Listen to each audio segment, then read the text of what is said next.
Hello students, आज हम कक्षा 10वीं के विज्ञान और प्रौद्योगिकी भाग 2 में हम छठवां पाठ पढ़ रहे थे प्राणियों का वर्गीकरण। इसमें हम समपृष्ठरज्जु प्राणी संघ के जो है हम 6 भाग का जिनमें वर्गीकरण किया गया है उसके बारे में पढ़ रहे थे।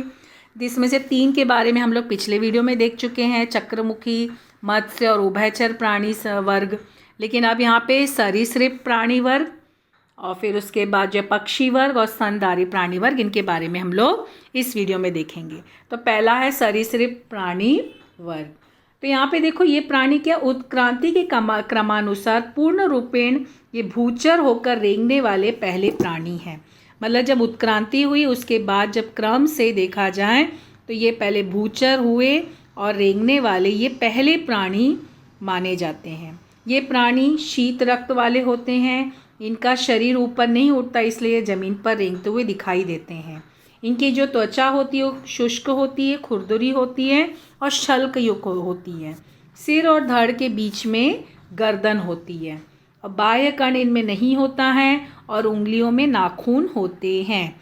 हमने देखो पिछले इसमें उभयचर में देखा तो वहाँ पे उंगलियों में नाखून नहीं, यहाँ पे उंगलियों में नाखून होते हैं। उदाहरण क्या दिया है? कछुआ, छिपकली, सांप, गिरगिट आदि। देखो यहाँ पर ये तुम्हारी जो है आकृति बनी है। ये जो है यहाँ पर इसमें ये इसके पैर हैं, ये आँख है, शल्क युक्त त्वचा है और ये उसकी पूंछ है।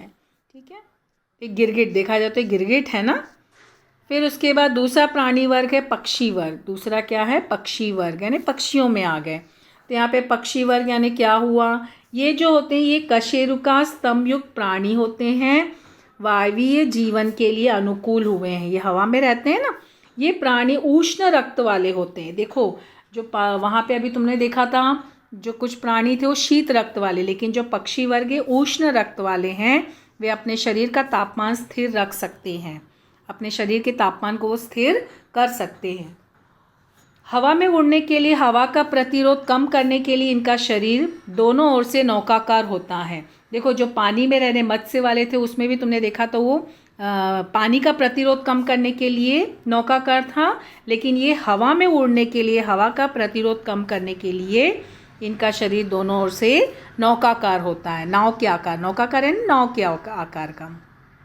फिर इनके जो अग्रपाद होते हैं, इनके अग्रपाद जो होते हैं वो पंखों में रूपांतरित होते हैं। उंगलियां शल्कों से आच्छादित होकर उन्हें नाखून होते हैं।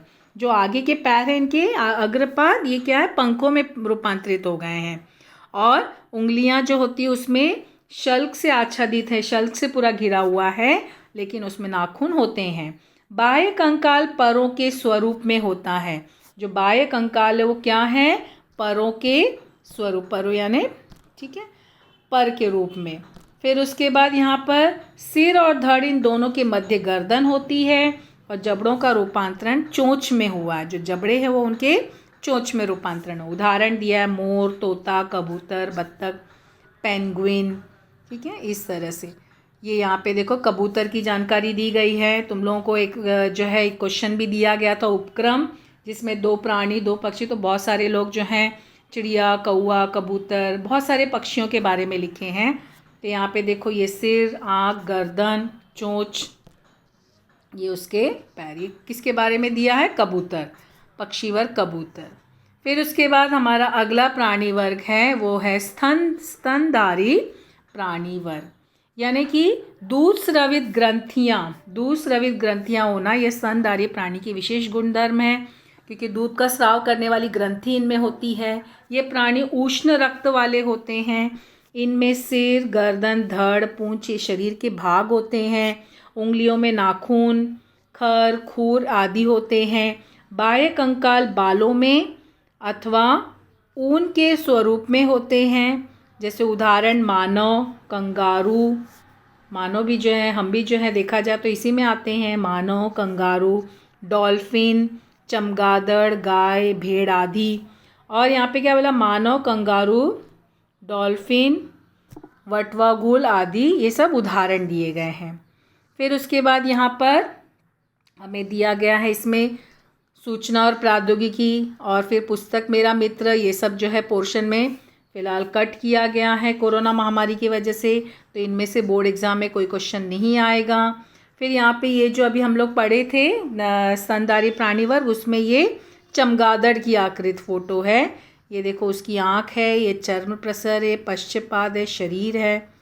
फिर उसके बाद यहाँ पर ये लेसन में लास्ट में लिखा है, थोड़ा सोचिए, इसे सदैव ध्यान में रखिए। तुम लोग अपनी जानकारी के लिए पढ़ सकते हो, लेकिन कोरोना महामारी की वजह से ये सब कट किया, इसमें से एग्ज़ाम में कुछ भी नहीं आएगा। तो ये हमारा 6वां लेसन यहाँ पर कंप्लीट होता है। Thank you.